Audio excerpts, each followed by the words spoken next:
जब जन्म हुआ था तुम्हारा तो क्या था तुम्हारे पास? 1.5-2 किलो का शरीर मिला था, वही लेकर पैदा हुए थे। वो भी शरीर मां के रक्त और मांस से निर्मित हुआ था, तुम्हारा नहीं था। लेकिन 1.5-2 किलो का शरीर लेकर पैदा हुआ। अब वो शरीर भी 60 किलो का हो गया। तो कितने लोगों का शरीर 160 किलो का है। क्या बात, कितना मिला, डेवलपमेंट हुआ। ये कम मिला। फिर थोड़ा बड़े हुए, माँ बाप को पहचानने लगे, माँ बाप मिले, भाई बहन मिले, दादा दादी मिले, परिवार मिला, कुल कुटुंब मिला। फिर धन दौलत जमीन मिली, गाड़ी मिली, फिर शादी हुई, पत्नी मिली और पति मिला। शादी के नाम पर लड़के और लड़कियां बहुत खुश होते हैं कि अब जिंदगी का आखिरी रिजल्ट आने वाला है। बहुत खुश होते हैं, अब मैं पति बन जाऊंगा। लड़की सोचती मैं पत्नी बन जाऊंगी। और लड़की बहुत आस लेकर ससुराल जाती है। उसको जितना गहना पहनाओ, कपड़ा पहनाओ, सब पहन लेती है। चूड़ी ऊड़ी, पायल, बिछिया, नथुनी, गले का हार, कान में कुंडल, जितने अंग हैं सब में सब सोना चांदी लाद दिया जाता है। और वो ससुराल जाती है, चलती है, पायल बजती है, छुम छुम की आवाज होती है। दुल्हन भी खुश है, दूल्हा भी खुश है, सास ससुर भी खुश हैं कि झुम झुमका गिरा रे पटना की बाजार में।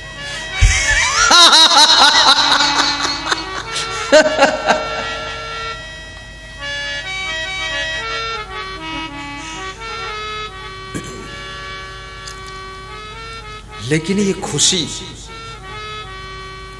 सब चीज तो मिली है, पर ये खुशी धीरे धीरे कम होने लग जाती है। ये खुशी भी बढ़नी चाहिए, खुशी घटनी नहीं चाहिए। खुशी कैसे बढ़ेगी? पति पत्नी, सास बहू, माँ बेटी, सब मिल करके सत्संग सुना करो। परिवार में एक व्यक्ति यदि सत्संग सुनता है, बाकी लोग नहीं सुनते, तो बाकी लोगों की हरकतों के प्रभाव से उस एक व्यक्ति को भी शांति नहीं मिलेगी। क्योंकि जो बाकी लोग हैं वो ऐसी ऐसी हरकत करेंगे, ऐसी ऐसी दिक्कत करेंगे, जिससे वो जो सत्संग सुन रहा है जिंदा तो रहेगा लेकिन शांति से नहीं रहेगा। इसलिए रामायण कहती है कि हम सेवक परिवार समेता, नाथ न सकुचो आयस देता।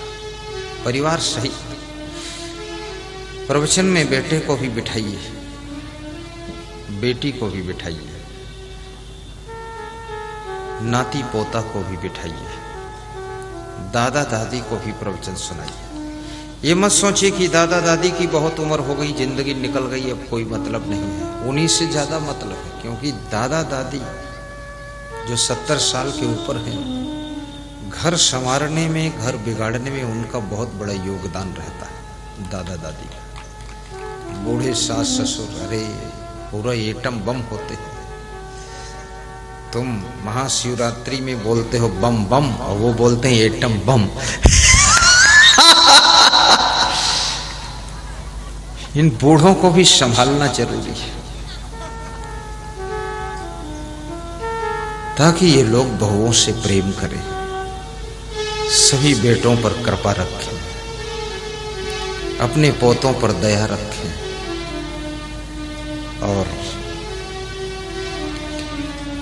खाट पर पड़ा हो व्यक्ति, उठ न पाता, उसके कान में ईयरफोन लगाकर उसके खाट के पास में छोटा साउंड रख करके, स्पीकर रख करके उसको प्रवचन सुनाइए। फिर वो खाट पर पड़े पड़े मुस्कुराता रहेगा, क्योंकि प्रवचन से ज्ञान होता है, और ज्ञान से समाधान होता है, और समाधान से मन प्रसन्न होता है। इसलिए बड़े बुजुर्गों को खूब सत्संग सुनना चाहिए।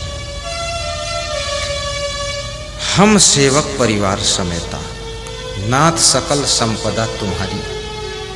मैं सेवक समेत सुत नारी। इस परिवार को अपना मत मानो। ये धन दौलत, ये दुकान मकान कंपनी फैक्ट्री, इसको अपना मत मानो। स्वयं को ये समझो कि मैं इसका प्रबंधक हूँ, मैनेजर हूँ, मैनेजमेंट अरेंजमेंट करता हूँ। ये सब तो हमारे इष्ट देव का है, मेरा नहीं है। इसको मुझे सही ढंग से संचालित करना है। ये धन भी मेरा नहीं है, धन उन्हीं का है। ये तो उन्होंने मेरी व्यवस्थाओं के लिए दिया है, इसका प्रयोग करूंगा, संभाल कर रखूंगा। धन दारू पीने के लिए नहीं मिला है, ये धन जुआ खेलने के लिए नहीं मिला है, ये टाइम ताश खेलने के लिए नहीं मिला है। कितने 60 साल की उम्र वालों को मैंने ताश खेलते देखा है। ताश खेलते और तमाकू खाते और पास में ही तमाकू की डिबिया रखते और 8-10 बूढ़े बैठते हैं ताश खेल रहे। नवयुवक इनसे क्या शिक्षा लेंगे जब उनके बेटे देखते हैं कि मेरे बाप का ये हाल है। उनकी पत्नी देखती है कि पति देव 60-70 साल के हो गए, अभी ताश के पत्ते ही फेंक रहे। बूढ़ा तो हो गया, फिर इसको अकल कब आएगी। पत्नियां बहुत मर्यादा रखती है, कहती नहीं कुछ है, बहुत सहती है, पर कभी कभी जोश आ जाता है तो बोल देती है तुम पक्के मूर्ख हो। तो पति को दुख लग जाता है कि ये बात शुरू में बोलना चाहिए था। तो पत्नी मन मन में सोचती है शुरू में कच्चे मूर्ख थे, अब धीरे धीरे पक्के होने में 60 साल लगे, अभी तक सुधरे ही नहीं। कोई नशा व्यसन मत करो। जो तुम्हारी पत्नी बनी है बहुत आस लेकर आई है मायका छोड़कर कि मैं ससुराल जा रही हूं। मैंने कई स्त्रियों को देखा, 40 साल उम्र हो गई, 3-4 बच्चों की मां है, फिर भी वे कहती है गुरुदेव सन 2001 में मेरा विवाह हुआ था, शादी हुई थी। उस शादी का दिन याद करती है, विवाह का प्रथम दिन याद करती है। 3-4 बच्चों की मां है और वो दिन याद करके खुश हो जाती है। लेकिन जब वे 20 साल के बाद वाला दिन याद करती है पूरा दुख में डूब जाती है कि कहां फंस गए इस पीड़ा में। गजब हो गया।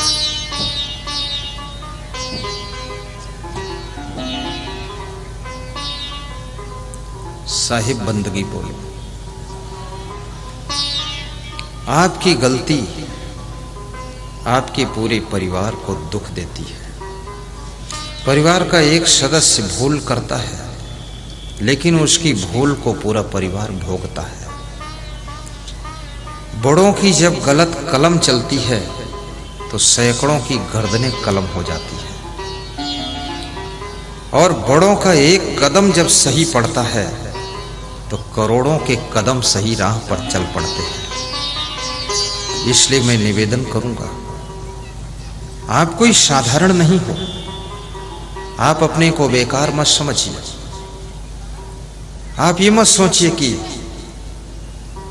मैं कुछ नहीं हूं। नहीं, आप बहुत कुछ हो। आप ही तो सब कुछ हो। आप ही तो संसार हो। आप ही तो दुनिया हो। आप ही तो घर हो। आप ही तो शहर हो और आप ही तो दुनिया की लहर हो। आप क्या नहीं हो। आप संभल जाओगे तो पूरी दुनिया संभल जाएगी, पूरा शहर संभल जाएगा।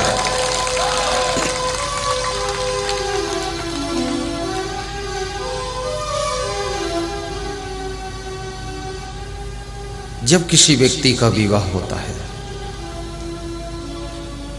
तो जो स्त्री का पति बनता है, पत्नी को पता नहीं, पति को पता है, कितनी खुशी होती है, बहुत खुश होता है। लेकिन धीरे धीरे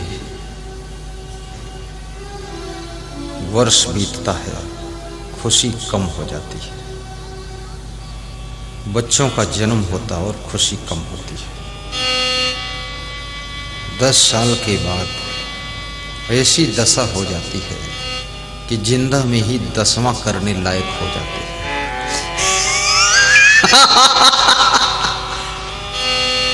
इस बदहाली को प्राप्त हो गए।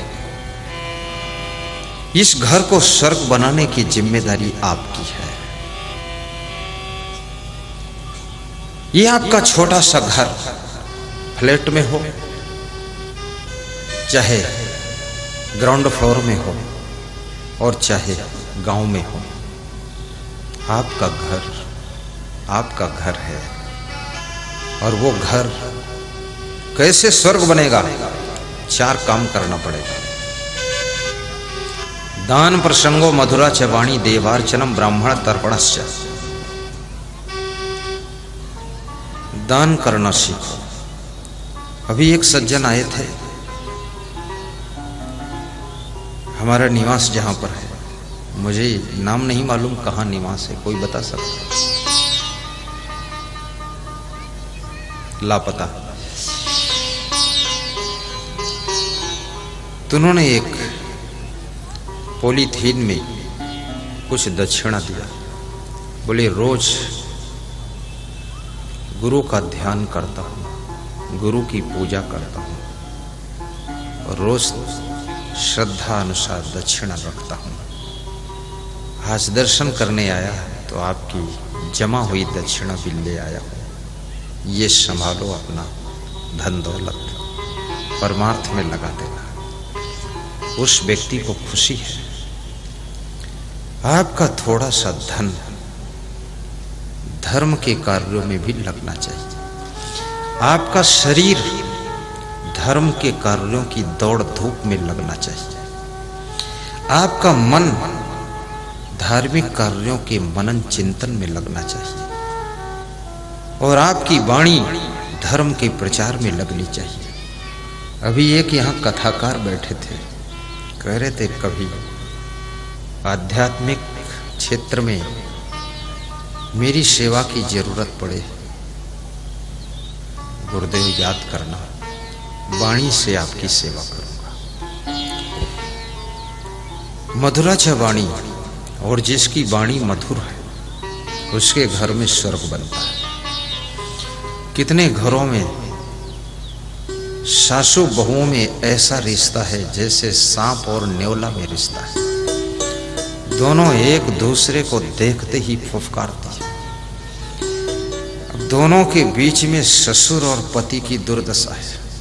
वो दोनों फुफकार कर डसती हैं तो अपने बहू तो ससुर को डस लेती है और सासू अपने पति को डस लेती है। और दोनों का जहर वो बूढ़ा आदमी सब बचा ले जाता है। दोनों सोचती हैं सासू बहू कि ये मरता क्यों नहीं है, जरा हमारा विनाशी क्यों। इतना इसको हम लोग कहते सुनते हैं, सब पी जाता है। उसको भी ज्यादा मत सताइए, टेंशन मत दीजिए। टेंशन किसी को यदि देते हो तो इससे बड़ा कोई पाप नहीं है। किसी की जमीन को हड़प लेना, किसी का पैसा लेकर मार देना और किसी की कन्या के विवाह में बाधा डाल देना, किसी के सिस्टर के विवाह में रोक टोक लगा देना। किसी व्यक्ति को यदि आपने टेंशन दिया है तो आपको शांति कभी नहीं मिलेगी। शांति उन्हें मिलती है जो दूसरों को प्रसन्नता बांटते हैं। वे बिना कुछ किए शांत और प्रसन्न रहते हैं। जो दूसरों को टेंशन में ढकेलते हैं वे कभी शांति नहीं पाते।